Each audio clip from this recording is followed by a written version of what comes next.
Hello good morning viewers. வாங்க ME vlogs of Malarvizhi சேனலில் இன்றைக்கி நம்ம பார்க்க போகிறது கேழ்வரகு இட்லியும் தோசையும். இதுக்கு எப்படி என்ன அளவில் நம்ம ஊற வச்சு அரைக்கிறோன்னு காமிக்கிறேங்க. பாருங்கள், 1 டம்ளர் அரிசிங்க, இட்லிக்கு போடுற அரிசி 1 டம்ளருங்க. அதே டம்ளரில் 1 டம்ளர் வெள்ளை உருட்டு உளுந்து எடுத்துகிட்டு நீங்கள் கருப்பு உளுந்தும் போட்டுக்கலாங்க. அடுத்தது 3 டம்ளர் கேழ்வரகுங்க. எதில் எடுக்கிறீங்களோ அதில் 3 பங்கு கேழ்வரகு, 1 டம்ளர் உளுந்து, பங்கு உளுந்து, 1 பங்கு அரிசிங்க. இதுக்கு ஒரே 1 ஸ்பூன் வெந்தயம். இந்த 4 பொருளையும் சேர்ந்து போட்டு நல்லா 4-5 தடவை கழுவிட்டு ஊற வச்சிடணுங்க. எத்தனை மணி நேரம்னா குறைஞ்சது 6லேருந்து 8 மணி நேரம் ஊறணுங்க. நல்லா ஊறினா தான் மாவு நல்லா அரைஞ்சி நைஸாக பக்குவமாக நல்லா வருங்க. ஊறுறதை பொறுத்து தான் இருக்குது அரைப்படுறது. சரிங்களா? நான் இப்போ நல்லா காலையில் ஊற வச்சுட்டு சாயங்காலம் அரைக்கிறேங்க. ஏன்னா சாயங்காலம் அரைச்சோம்னா தான் ஓவர் நைட் அப்படியே ஃபர்மெண்ட் ஆச்சுன்னா காலையில் இட்லி தோசைக்கு சூப்பராக இருக்குங்க. அரைக்கிற நேரம் ரொம்ப அதிகம் ஆகாதுங்க. சும்மா ஒரு 10 நிமிஷம் தாங்க. சீக்கிரம் அரைப்பட்டுவிடுங்க. கிரைண்டரில் தான் நான் போடுறேன், மிக்சியில் போட மாட்டேங்க. மிக்சியில் போடுறத விட கிரைண்டரில் போட்டால் சீக்கிரமாக ஆகும். மாவும் நல்லா பொதுன்னு கிளம்பி வரும். பாருங்கள், 10 நிமிஷம் தான். இந்த பதத்தில் எடுத்துருங்க. நல்லா நைஸாக இருக்கும், ப்ளஃபியாக இருக்கும், பொதுன்னு இருக்கும். அப்போ எடுத்து மாவை உப்பு போட்டு நல்லா கரைச்சி வச்சுருங்க. ஓவர் நைட் நல்லா ஃபெர்மெண்ட் ஆகட்டுங்க. நல்லா அந்த மாவு பொங்கி வருங்க. காலையில் பார்த்தோன்னு வைங்களேன், அவ்வளோ இதாக இருக்கும். ப்ளஃபியாக இருந்துச்சுன்னா தான் உங்களுக்கு இட்லியும் நல்லா சாஃப்டாக இருக்கும், தோசையும் நல்லா சாஃப்டாக வரும்.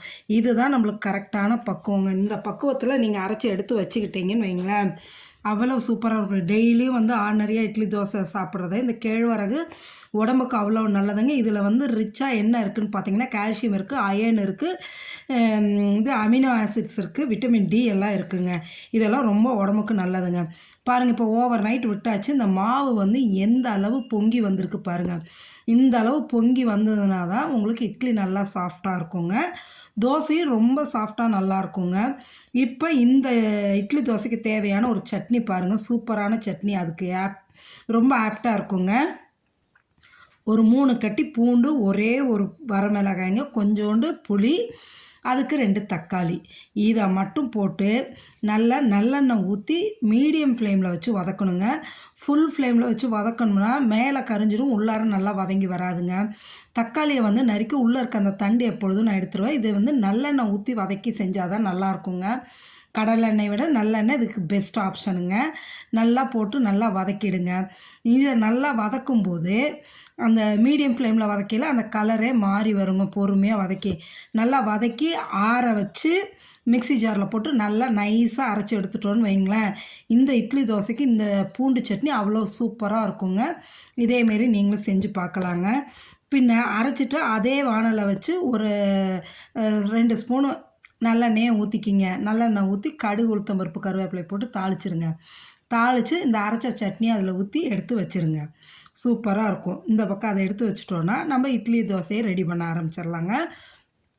இந்த கேழ்வரகு இட்லி தோசையாகவும் எடுத்துக்கலாம், கூழும் எடுத்துக்கலாம், புட்டு செய்யலாம், எல்லாமே இந்த இதில் இடியாப்பம் செய்யலாம், எல்லாமே செய்யலாங்க. இது டயபெட்டிக்ஸ் உள்ளவங்களுக்கு ரொம்ப நல்லதுங்க. இது ரிச் இன் ஃபைபருங்க, நார் சத்து அதிகமாக உள்ளதுங்க. அதனால் எல்லாருமே எடுத்துக்கலாம், குழந்தைங்கள்லேருந்து வயசானவங்க வரைக்கும் எடுத்துக்கலாம். முடிஞ்ச அளவு காலையில் சாப்பிடுங்க, அதுதான் நல்லது. நைட்டு வேண்டியதில்லை, காலையில் சாப்பிடுங்க. பாருங்கள், நான் இப்போ இட்லி ஊற்றுறதுக்கு மாவை நல்லா கரைச்சி எடுத்துட்டேங்க. அடித்து கலக்கிட்டு இட்லி பிளேட்டில் எண்ணெய் தடவி இட்லி ஊற்றிடலாங்க. ஊற்றி ஒரு பிளேட் இட்லி வச்சுட்டு ஒரு 2 தோசையும் ஊற்றிக்குவோங்க. அவ்வளோதான், சாப்பிட்றது காலையில் டிஃபனுக்கு ரெடி ஆகிடுங்க. நீட்டாக அந்த வானலில் தான் நான் ஒரு பிளேட் தானே வைக்கிறேன், அதனால் வானல்லையே தண்ணி ஊற்றி ஒரு ஸ்டாண்டை வச்சு தண்ணியை கொதிக்க வச்சுருக்கேங்க. என்றைக்குமே இட்லி ஊற்றும் போது தண்ணி கொதிச்சதுக்கப்புறம் வச்சிங்கன்னா இட்லி சீக்கிரமாக வெந்து வரும், நல்லா சாஃப்டாகவும் இருக்குங்க. அதுக்காக தான். பாருங்கள், இப்போ எடுத்திங்கன்னா தண்ணி கொதிச்சிச்சு பார்த்தீங்களா? இப்போ அந்த இட்லி பிளேட்டை வச்சுருங்க. வச்சு மூடி வச்சிட்டிங்கன்னா அதிகபட்சம் ஒரு 8 to 10 நிமிஷம் தாங்க. நல்லா வெந்துடும், சாஃப்டாகவும் இருக்கும், நல்லா வெந்துடுங்க. இந்த பக்கம் தோசைக்கல்லை வச்சு காய வச்சுட்டு தோசை ஊற்றலாங்க. தோசை ஊற்றும் போது என்ன பண்ணுங்க, அந்த மாவில் கொஞ்சம் தண்ணி ஊற்றி கலக்கிக்கிங்க. ஏன்னா இட்லிக்கு கொஞ்சம் கெட்டியாக இருக்கும், தோசைக்கு கொஞ்சம் தண்ணி ஊற்றிட்டிங்கன்னா தான் நல்லாயிருக்கும். கலக்கி ஊற்றுங்க. ஊற்றும் போது நீங்கள் உங்களுக்கு எப்படி வேணுமோ அதாவது ரொம்ப முருகலாக வேணும் அப்படின்னா முருகலாக ஊற்றிக்கலாம். சாஃப்டாக வேணும்னா முருக விடாமல் முன்னாடியே எடுத்துக்கலாம். அவ்வளோதான். 2 பக்கம் திருப்பி போட்டு எடுத்துட்டிங்கன்னு வைங்களேன், சூப்பராக இருக்குங்க. பாருங்கள், அப்படியே இந்த வெந்து வந்ததும் அப்படியே திருப்பி விடுங்க. எடுத்துட்டிங்கன்னு வைங்க சூப்பரான கேழ்வரகு தோசை. இந்த பக்கம் இட்லி வெந்துருச்சுங்க. இட்லியும் நம்ம எடுக்க ஆரம்பிச்சிடலாம். தோசை ஆயிடுச்சு, இட்லி நல்லா வெந்துருச்சுங்க. எடுத்து இந்த எண்ணெய் தடவி ஊற்றுற பிளேட்டில் என்னென்னா ஒரு 2 நிமிஷம் ஆற விட்டு தான் எடுக்கணும், இல்லாட்டி பிளேட்டில் ஒட்டிட்டு வரும். சூப்பரான இட்லி தோசை பூண்டு சட்னி ரெடிங்க. நீங்களும் செஞ்சு பார்த்துட்டு சொல்லுங்கள். நம்ம சேனல் சப்ஸ்கிரைப் பண்ணுங்கள். Okay, thank you viewer.